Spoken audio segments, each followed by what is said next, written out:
Como parte de las actividades de la exposición El París de Toulouse-Lautrec, que se exhibe en el Palacio de Bellas Artes, la curadora de dibujos e impresos del Museo de Arte Moderno de Nueva York, Sara Suzuki, ofreció una conferencia en donde enmarcó la obra del artista francés. Describió al creador como un pionero del cartelismo.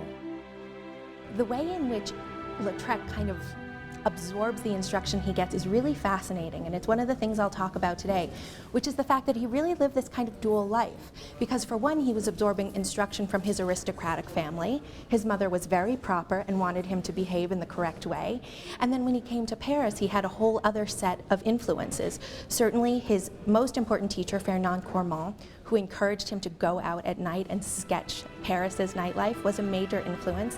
And that was really a turning point for him. It really deeply influenced everything he was to do after about 1890.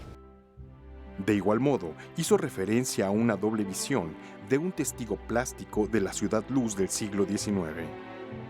I think Toulouse-Lautrec's Paris is a very personal Paris. It's one that he experiences firsthand, and one that he views really as a reporter. He's not interested in beautifying, he's not interested in smoothing over the rough edges.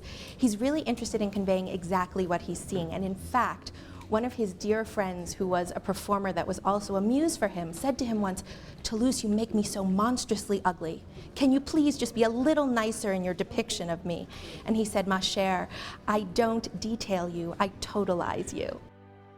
Es esta visión totalizadora de la vida nocturna de París la que, entre otras cosas, le permitió a Lautrec delinear mujeres dedicadas a la prostitución, alejado de un juicio moral. He himself lived for brief periods of time in brothels, as had his idol, the painter Edgar Degas.